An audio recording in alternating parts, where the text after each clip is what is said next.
In today's segment, we are going to talk to one of the leading immigration lawyers of Canada, Catherine Sass. She's going to talk about the changes which are being brought into the immigration system, what impact is it having, and how is the communities, what effect it will have, and what we can do. Let's welcome Catherine to the program. Welcome to the program. Thank you very much, Harper. Pleasure having you. A little bit about yourself, since how long you are associated in this particular field. I've been practicing immigration law 23 years this month. That's great. So over the years, when we see that, of course, in Canada, it depends upon immigration also, and people are coming from different countries and settling over here. But over the years, we are finding some changes into the immigration system. How do you view that? Immigration has always been an area that has garnered a considerable amount of change relative to other areas of the law. But in the last 5 years, that has been accelerated dramatically. There has been actually no aspect of the immigration program that has not been changed. And that has largely been due to the current immigration minister, Minister Kenney, who took his portfolio at the end of October of 2008. And in the past 5 years, we have seen every single program, economic, non-economic, refugee, investor, everything has been touched in some way. And the world as we knew it before is not the same in most aspects, I would say. Right. And apart from that, Catherine, because when you talk to the common masses, because you deal with them, and being in the media also, we get lots of people who talk about these issues where their parents or their grandparents are not being able to come here, or even skilled categories also. There's been a fast-paced change into this. So what do you think, talking to the people, and what kind of challenges they are facing now, and what needs to be changed now? Well, I think that what has been happening over the past few years, particularly in the last 2 or 3 years, is that we have some short-term pain for some long-term gain. So for example, Minister Kenney shut down the parents and grandparents sponsorship program in November of 2011. But he just made an announcement 2 weeks ago that he's reopening that program in January. So it's not like he's closing the door forever. He's saying we needed to shut it. And we needed to shut it largely because we had a backlog of 165,000 applicants, and it was taking 7 or 8 or 9 or 10 years for those applications to be processed. So telling you and I that the program is open and we can bring our parents, but it's going to take 10 years for them to get here, that's not a very meaningful program. So the approach was, let's close it, let's increase the number of applications that were being processed. You have to appreciate that when that program got closed in November of 2011, there were only 15,000 applications that were being processed annually. So he said, we're not going to take any more new applications, but we're going to increase the processing to 25,000. Well, as of his announcement a couple weeks ago, he's increasing that to 50,000 applications per year. He's limiting new applications to 5,000, but that's not saying he's limiting only those number of immigrants. He's still going to continue to clean up what was in the backlog. So if you go back to his terminology of we were left a liberal mess, he's having to clean up the liberal mess and at the same time transition into a process on all categories that's going to be more expeditious and fair for people. At least that's the theory. Yeah. Also, the misrepresentation which is being done in these kind of cases, which is coming forward, and the public is not knowing what's happening because everything is happening at such a fast pace that they do not know what to do. And in this particular time, and also before that, we found that lots of people took advantage of this, and I mean to say by immigration consultants, whereby lots of people jumped into this market, and lots of them, kind of made good money, and that was their main end. But lots of people got duped also. So some of the new agencies which were created by the government to look into this, is that having some impact? Well, you've actually touched on 2 separate things, and one is the topic of misrepresentation, which is a pivotal issue for all nationalities, all ethnicities in terms of the immigration process. And the other one is to do with consultants. So I'm going to deal with misrepresentation first, because I see the tragic consequences of people who suffer from misrepresentation in their cases. And they may think that things are innocent, and they're not innocent. I cannot emphasize enough how important it is to tell the truth in all aspects of your immigration application. I can remember writing an article close to 15 years ago about why honesty is the best policy in the immigration application process, and it absolutely is. Bill C-43 is proposing to introduce changes whereby the penalties for misrepresentation would increase dramatically. So if you do not tell the truth on your application, you are refused and you are ineligible to make an application for another 2 years. Right. That's going to increase to 5 years. So that means families are going to be separated, people can't be united, your dreams of coming to Canada are going to be thwarted for a much longer period of time. Right. There also are very serious consequences when you don't disclose that you have certain family members. And that used to be an innocent mistake. You could correct it, sometimes it was based on misunderstanding, sometimes it was based on lack of knowledge. Those things are no longer justified. If you don't tell us you had a family member, you are forever barred from bringing that person to Canada. Not for 2 years or not for 5 years. So it's very, very important that when you are filling out paperwork that you know what's in your application. That's very true, and that's why I brought in the issue of immigration consultants also, because they also played a dominant role in many a times where, especially in the South Asian culture, where lots of people just depended upon them to fill up their applications also. Don't depend on anybody to fill it out. You need to see that application, and if you cannot read or write or speak English or French, then work with an interpreter. There are very, very good interpreters out there, and they will make sure that you understand everything. Because it doesn't matter whether you hire me or anybody else.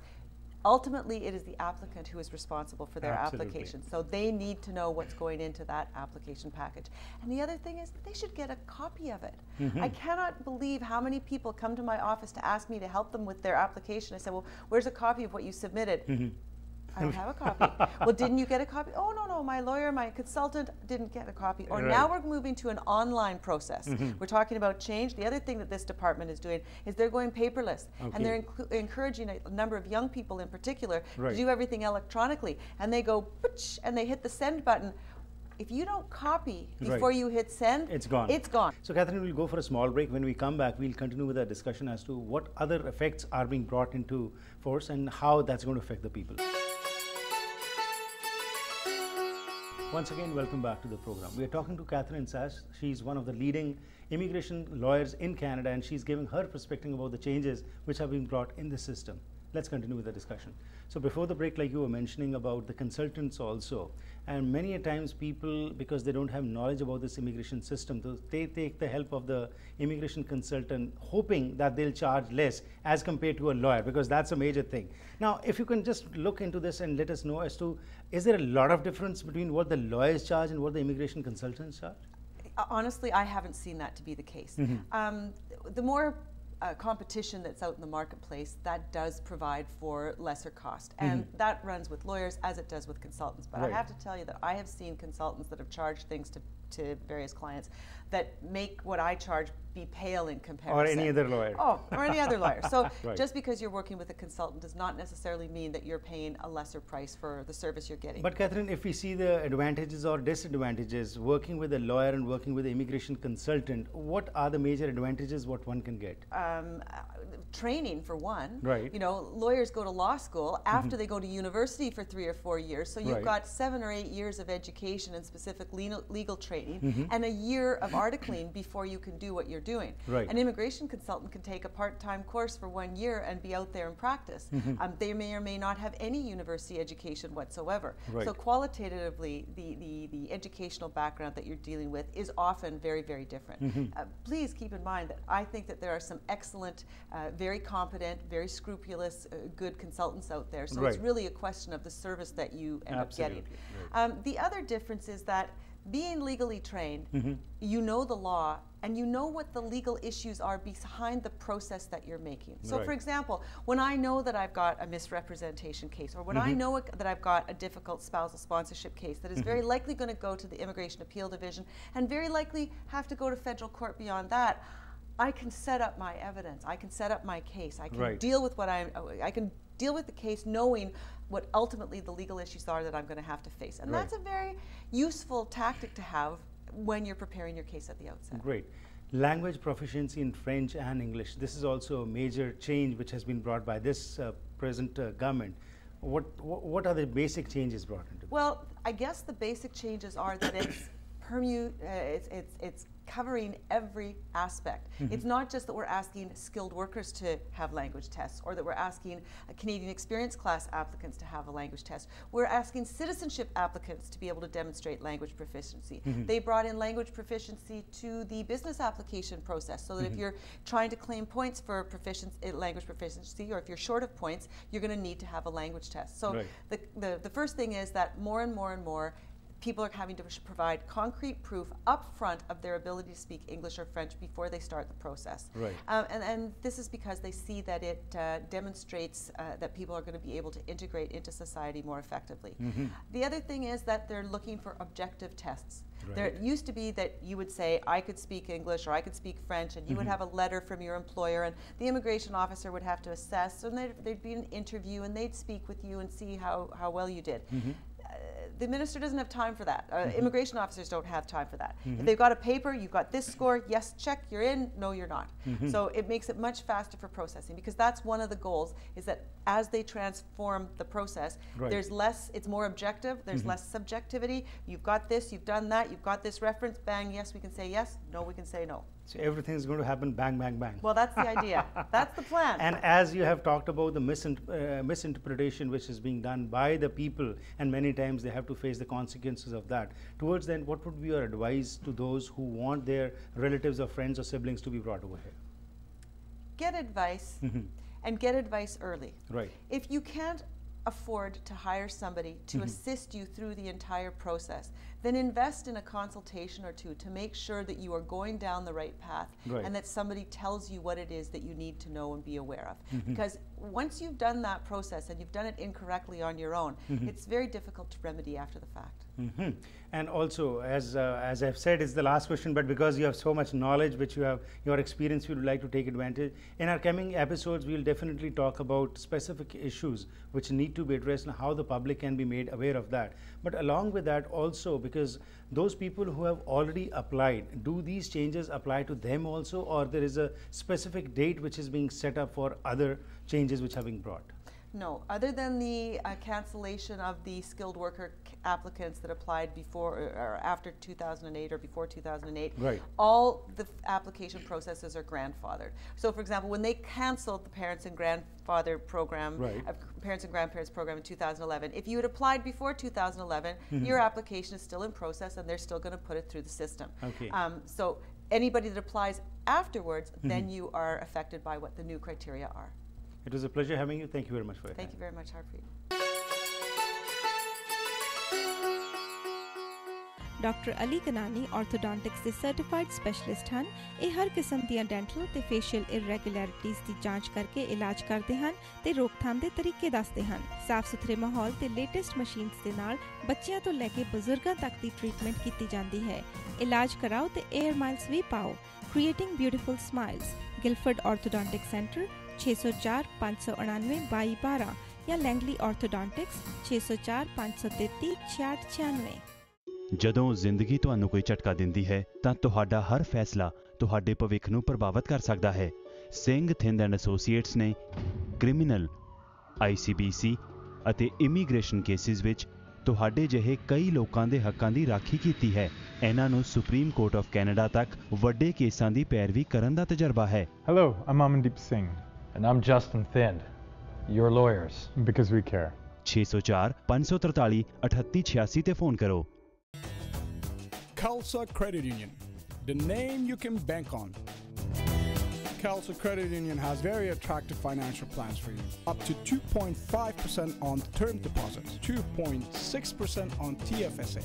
Make your savings bloom with great interest rates. Khalsa Credit Union has been serving the community for more than 25 years. Enter our contest for a chance to win TV, iPad, and much more. Visit one of our 5 branches near you. ਘਰ ਇੱਕ ਐਸੀ ਥਾਂ ਹੁੰਦੀ ਹੈ ਜਿੱਥੇ ਹਰ ਕੋਈ ਆਪਣੀ ਨਿੱਜੀ ਜ਼ਿੰਦਗੀ ਦੇ ਸੁਨਹਿਰੀ ਪਲ ਯਾਦ ਰੱਖਦਾ ਹੈ। ਉਹ ਜਗ੍ਹਾ ਜਿੱਥੇ ਉਹ ਰਹਿੰਦਾ ਹੈ ਤੇ ਪਿਆਰ ਭਰਿਆ ਜੀਵਨ ਬਤੀਤ ਕਰਦਾ ਹੈ। ਇਹ ਗੱਲਾਂ ਤਾਂ ਹੀ ਪੂਰੀਆਂ ਹੁੰਦੀਆਂ ਨੇ ਜਦ ਕਿਸੇ ਜਗ੍ਹਾ ਨੂੰ ਸਜੇ ਹੋਏ ਘਰ 'ਚ ਬਦਲਿਆ ਜਾਵੇ। ਨਵੇਂ ਘਰਾਂ ਨੂੰ ਫਰੇਮਿੰਗ ਤੋਂ ਲੈ ਕੇ ਫਿਨਿਸ਼ਿੰਗ ਤੱਕ, ਡ੍ਰੇਪਰੀ, ਪੇਂਟਿੰਗਸ ਤੋਂ ਲੈ ਕੇ ਡੈਕੋਰੇਸ਼ਨ ਅਸੈਸਰੀਜ਼ ਤੱਕ, ਤੁਸੀਂ SK ਹੋਮ ਡਿਜ਼ਾਈਨਸ ਦੀਆਂ ਪ੍ਰੋਫੈਸ਼ਨਲ ਸਰਵਿਸਿਜ਼ ਲੈ ਕੇ ਆਪਣੇ ਸੁਪਨਿਆਂ ਦੇ ਘਰ ਨੂੰ ਹਕੀਕਤ 'ਚ ਬਦਲ ਸਕਦੇ ਹੋ। ਕੰਟੈਕਟ ਕਰੋ ਸੰਦੀਪ 604 825 9295।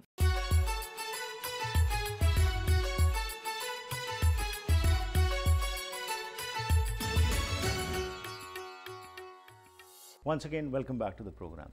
ਪਿਛਲੇ ਕੁਝ ਹਫ਼ਤਿਆਂ ਤੋਂ ਅਸੀਂ ਤੁਹਾਡੇ ਨਾਲ ਸਾਂਝ ਪਾ ਰਹੇ ਹਾਂ ਭਗਵਦ ਗੀਤਾ ਦੀ ਐਕਸਪਲੇਨੇਸ਼ਨ ਲੈ ਕੇ ਹਾਜ਼ਰ ਹੁੰਦੇ ਨੇ ਰਜਨੀ ਸ਼ਰਮਾ ਜੀ ਅਤੇ ਇਸ ਦਾ ਮੁੱਖ ਮਕਸਦ ਇਹ ਹੈਗਾ ਕਿ ਸਾਨੂੰ ਪਤਾ ਚੱਲ ਸਕੇ ਕਿ ਇਹ ਜੋ ਵਾਰਤਾਲਾਪ ਹੁੰਦੀ ਹੈ ਕ੍ਰਿਸ਼ਨ ਜੀ ਅਤੇ ਅਰਜੁਨ ਦੇ ਵਿਚਕਾਰ, ਇਸ ਵਿੱਚੋਂ ਅਸੀਂ ਕੀ ਸਿੱਖ ਸਕਦੇ ਹਾਂ।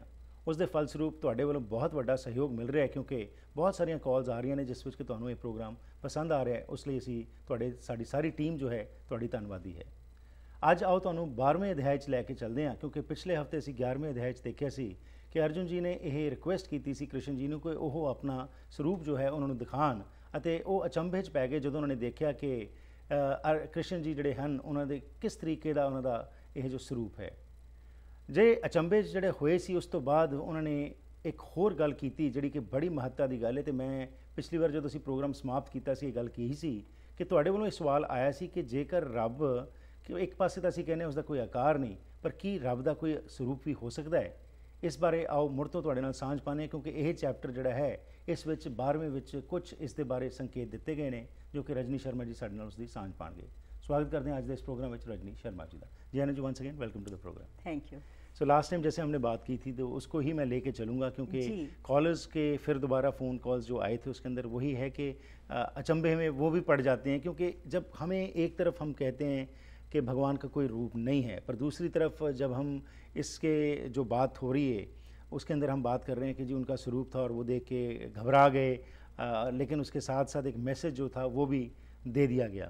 तो अब इस 12वें चैप्टर में क्योंकि कुछ संकेत मिलते हैं और अगले चैप्टर्स में भी ये दोनों को रिलेटेड हैं, उसके बारे में चाहेंगे हमें ज़रूर बताइए कि अगेन ये जब ऐसी कोई शंका आए मन में तो उस समय क्या करने की ज़रूरत है। देखिए हरप्रीत जी, जिस वक्त भगवान ने अर्जुन को विराट रूप दिखाया जी और उन्होंने ये भी देखा कि विपक्ष के योद्धा काल के मुंह में जा रहे हैं जी, तो होना ये चाहिए था। और भगवान ने कहा कि ये रूप आगे कोई देख नहीं पाएगा विभिन्न साधनों से, तो होना ये चाहिए था कि अब अर्जुन ने वो सौम्य रूप उनका वापस देख लिया जी, भगवान से ज्ञान भी ले लिया, उनका रूप भी देख लिया और ये भी देख लिया कि योद्धा जो हैं वो सब उसमें चले गए। एक तरह से उनको अपने युद्ध के जीतने का भी पता चल गया। राइट। तो होना ये चाहिए था कि कहते कि अच्छा ठीक है, आई एम डन नाउ, तो अब हम अपना युद्ध करते हैं और हम जाते हैं, बात वहाँ खत्म हो जानी चाहिए, हो जानी चाहिए थी। कई बार हम सोचते हैं। राइट। लेकिन हरप्रीत जी, ये मैं तो समझती हूँ कि हम लोगों का को तहे दिल से अर्जुन का धन्यवाद करना चाहिए कि जो प्रश्नों के माध्यम से भगवान से ये ज्ञान भगवान नहीं दे रहे हैं, वो एक तरह से निकलवाते जा रहे हैं उनसे। तो अब जब अर्जुन ने ये देखा, भगवान का वो रूप देख लिया, तो उनको इतना ज़्यादा विश्वास हो गया उस ऑथेंटिसिटी के ऊपर उनकी कि this information which is coming to me is coming right from the source.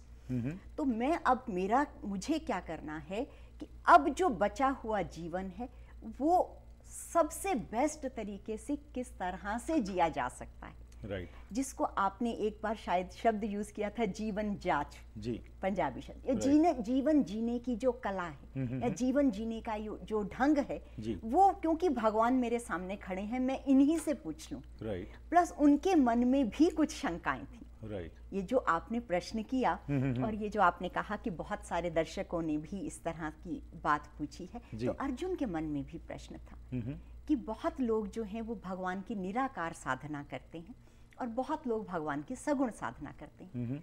तो अर्जुन के प्रश्न से ये जो 12वां अध्याय है हमारा शुरू होता है। और वो भगवान से पूछते हैं जी कि भगवान मुझे ये बताइए कि जो अव्यक्त निर्गुण निराकार परमात्मा का भजन करते हैं जी, वो लोग या जो सगुण साकार साधना करते हैं वो लोग, आप बताइए उनमें से श्रेष्ठ क्या है? ओके। क्योंकि हमने देखा कि जब भगवान से उन्होंने पिछली बार क्वेश्चंस किए थे कर्म योग के और फिर ज्ञान योग के, कर्म संन्यास के, तो हर बार पूछते थे कि okay there are so many different ways which is best for me जी, मुझे वो बताइए।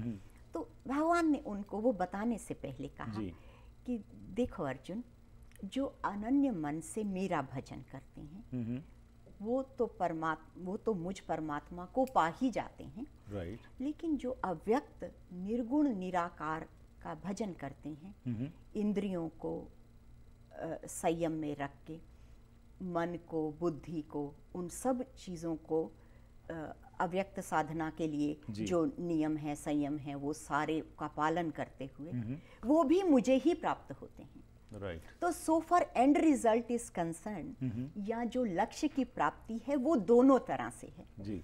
पर अर्जुन का प्रश्न है which is better for me. Right.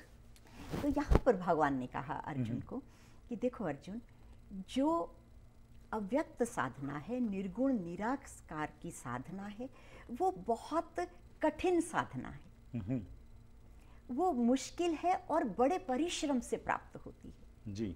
तो ऐसी उसकी वजह क्या है कि होता क्या है कि जो साधना जब हम करते हैं तो हमें कुछ उपकरणों की, जैसे कोई भी काम करना है तो टूल्स चाहिए जी। तो उसके लिए भी उपकरणों की ज़रूरत है। लेकिन हमारा देह में, इस शरीर में इतना ज़्यादा, जिसको कहते हैं देहाभिमान या देहाध्यास जी, कि हम अपने को ये शरीर ही समझे बैठे हैं, अपने मन को ही हमने प्राथमिकता दी हुई है, अपनी बुद्धि को ही हम सबसे श्रेष्ठ समझते हैं। राइट।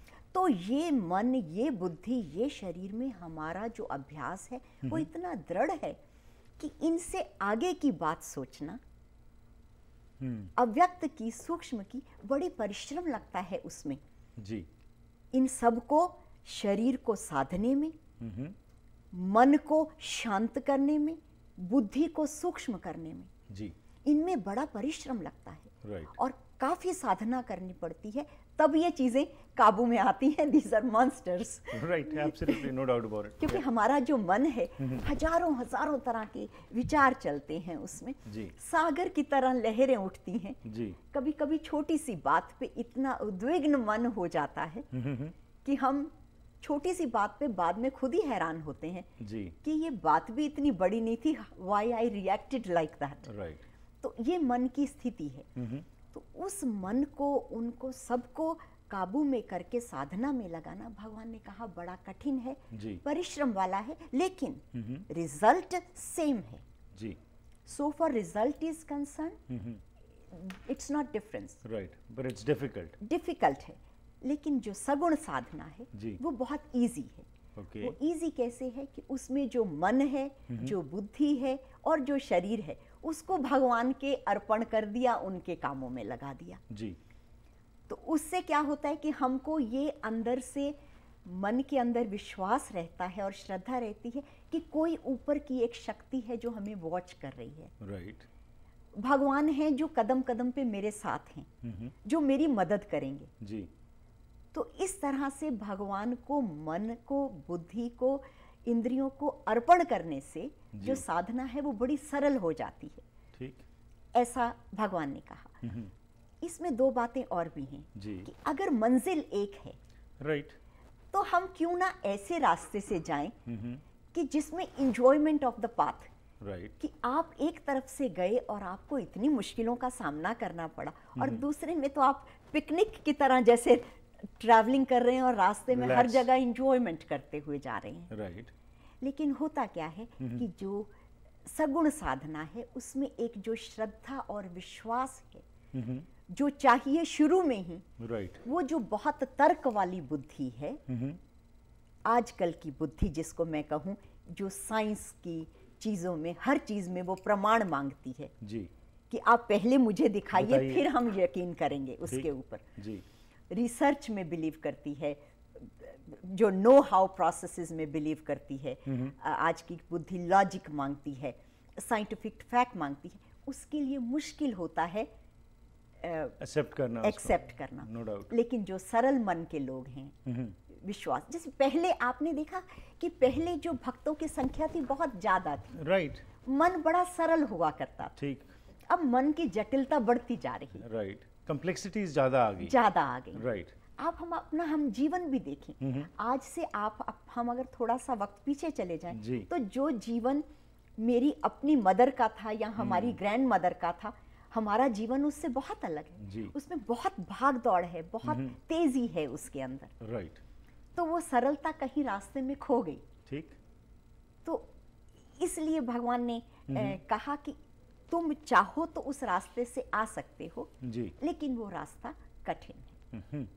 अब दो चीज़ें जो आपने बात की हैं सरलता की, बिल्कुल इसमें कोई शक नहीं कि जैसे समय में एडवांसमेंट आ रही है वैसे लोगों के जीवन में एडवांसमेंट आ रही है, पर खुश नहीं है लोग, और वो सरलता जो ख़त्म होती जा रही है और वो तर्क ज़्यादा आता जा रहा है, चलाक बंदा ज़्यादा होता जा रहा है, लेकिन वो इनोसेंस जो है वो ख़त्म होती जा रही है। जबकि जब हम देखते हैं किसी भी धर्म में जो फोकस किया गया वो यही किया गया कि आप जैसा बच्चा इनोसेंस जिसमें होती है वही भगवान का एक रूप है, इसीलिए हम कहते हैं बच्चा जो है भगवान का रूप है। और जैसे जैसे वो बड़ा हुआ जाता है और उसके अंदर और चालाकियाँ आती जाती हैं और वो अपने आप को शरीर के साथ जोड़ लेता है, जबकि जो बेसिक मैसेज जो होता है जिसके साथ हमने जुड़ना होता है उससे वो दूर हो जाता है। तो अब इसके अंदर ये बड़ी अच्छी आपने जो बात की श्रद्धा के बारे में, इसके बारे में थोड़ा सा चाहूँगा कि क्या श्रद्धा की जब हम बात करते हैं आज ये भी तर्क आता है कि एक तो श्रद्धा होगी और एक होगी एकदम जिसको हम कहते हैं कि आंख मीच के श्रद्धा।